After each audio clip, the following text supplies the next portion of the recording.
just a lot of maturity. And maturity-wise, I mean, like age, just being in the game, knowing what the defense going to, send my way, stuff like that. So you're saying pre-snap, neck up type material? That's how you're better right now? Exactly.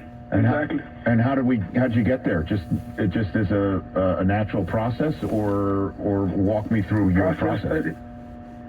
But studying myself, studying opponents. That's about it.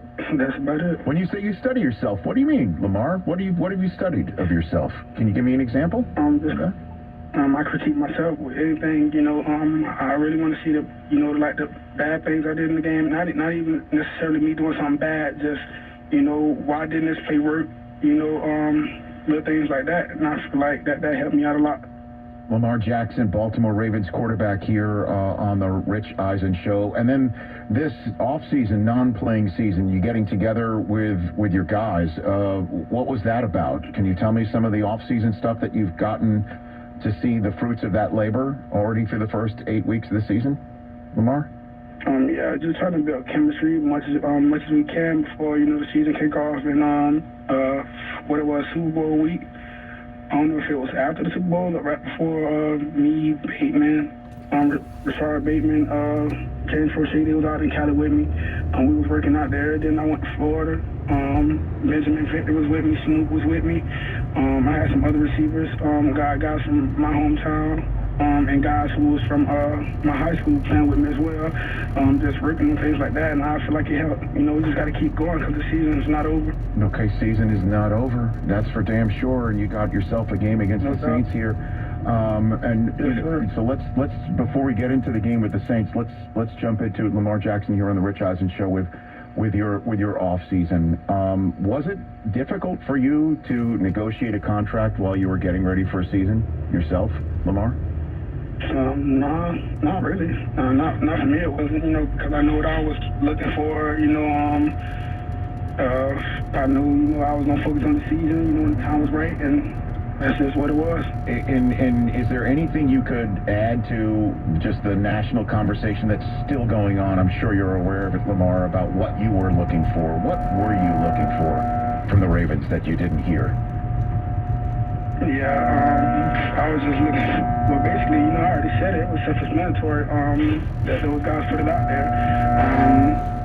What I was looking for. So I don't think I need to piggyback with that. That was already out there. Okay. I left it, like I said, at the beginning of the season. I was talking about it, so I'm not going to just talk about it now. Okay. And in terms of the here and now for you, the concept of you representing yourself, is there anything you want to say to people who criticize you for that, Lamar? So why are you representing yourself and you don't have an agent that is, a conventional agent to help you out with this? I mean, this is me and my situation, not no one else's situation. I don't worry about them. I don't give them pain on what they should do with their situations, That's all.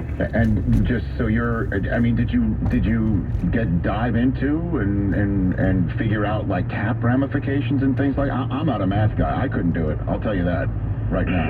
Honestly, I'm more verbal. That's why I do what I do right now. I have people.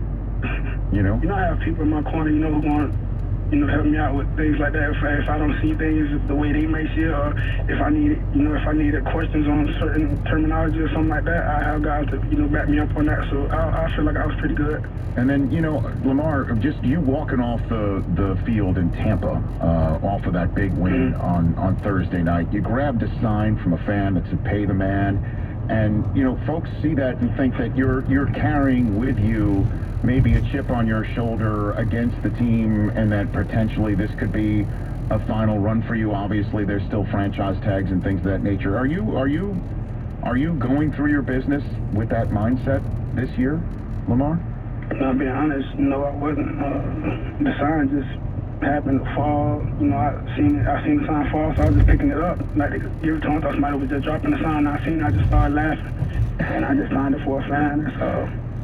So I wasn't thinking nothing. It could have just said "Go Ravens," and you'd have done the same thing. Is what you're saying? No doubt. Okay. And then betting on yourself. Walk me through that process. I've done that a couple times in my career. Not to say that I also have your similar skill set. I don't. That's why I talk about stuff for a living. But what is your mindset on that, betting on yourself like that, Lamar? I mean, I feel like I know my worth. I know what I bring to the table. I'm cool. I feel like I'm a fair player. That's about it. And throughout my life, I always bet on myself. I feel like I bet on myself going through, what I went through my rookie season, or the running back, stuff like that, or, whatever else the naysayers say. So, yeah, just bet on myself through life, and I feel like it's going pretty well for me. I got God on my side, so. It's Lamar Jackson here on the Rich Eisen Show. Okay, the Saints just shut out the Raiders. What are you seeing on film already that leaps out at you? That's a challenge for you on Monday night, sir. Vet defense. We facing a vet defense.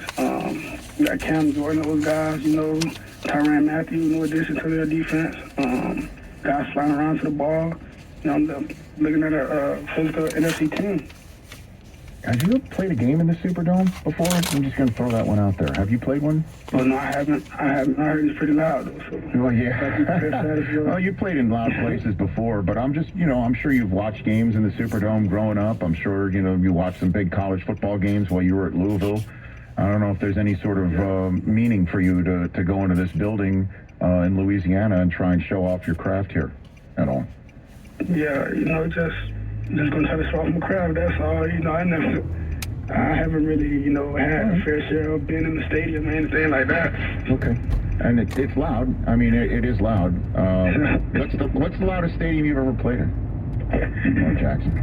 Say it again. What's the loudest stadium you've ever played in? What is that? Loudest stadium I ever played in? Yeah. In NFL. Yeah. College, NFL wise. No, college too. Give me a college one. That too. I feel like Clemson and Houston was pretty loud in college. Clemson and Houston. Arrowhead? But would Arrowhead be in the pros? What about that in Kansas City? What about that? It's pretty loud, but I wouldn't say that's the loudest stadium I've been at. I really don't know. NFL, I don't know. Okay. The bank fans go crazy in the NFL, so it's pretty fair. Like, I see most of the teams who I'm facing gonna have loud fans, so I don't really know. The bank is definitely open when you're doing their thing for the Ravens. The bank's pretty loud as well. The bank is open. Are you talking openly Super Bowl in your locker room, Lamar? Do you talk? Is that a way that you talk and lead at all, Lamar Jackson? You can say that because at the end of the day, that's everyone's goal. I feel like if you play this game, that's your goal. And, we always got to throw that out there. But even though we focus on the task at hand, the next opponent, and, we taking it a play at a time, but we know what's in the back of our mind at the end of the day, while we playing this game, why we love this game so much. Yeah, you do love it. I love that. I do love watching you play, Lamar, as does the rest of the fans in the NFL. And, and certainly there in Baltimore, it's the truth. It's the truth. And fans in Baltimore, I got to be honest with you, I think they're freaking out a little bit. That you're going year to year and that you and the Ravens might not see eye to eye. Did you ever have a conversation with Steve Bisciotti, the famed conversation Steve had with Joe Flacco, the guy who was there when you got drafted, where you said, hey, look, go win the Super Bowl and tell me to put the bag on the table and I'll do that. Did you have a conversation with the owner of the Ravens on that front at all? No, I haven't. Okay. Well, do you need a bag to put on the table? You want that? I can give you a bag to put on the table. And then before I let you go, Roquan Smith is now a teammate. What was the general sense in the locker room when you heard the Ravens front office had added a player of that caliber and that status to your team for the stretch run here, Lamar? Oh man, he was a decent for us. We still got great linebackers though in the league. Josh, PQ.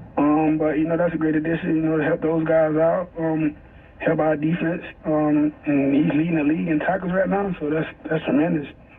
I guess if that is in fact his stance, can you blame him? Nope. And you know how I feel about the owner of the Ravens. He's one of my favorites. If by the way, if you want a guy who cares about the team and is willing to, do pretty much whatever, You could say, well, why isn't the pretty much whatever paying every single dollar and every single cent? I also don't blame Steve Bisciotti for saying just because the owners of the Browns did it doesn't mean I have to do it. Correct. Right. Yeah. Who I'm sure is very happy he signed that deal. Boy, you think? But if Lamar, look, they can franchise him the next 2 years. So if he's going to go down this route... Which is why I didn't ask him the question of, do you think this is your last year there? Because the Ravens have absolutely every card to play on that front over the next 2 years. Yeah, they'll gladly pay him a 1 year, $38 million for 23, and then a 1 year, $40 million for 24, and then figure it out. You know, they'll gladly do that. You can listen to the NFL on the NFL app, on the Odyssey app, on WestwoodOneSports.com, via Westwood One station streams, or by asking Alexa to open Westwood One Sports, sponsored by AutoZone.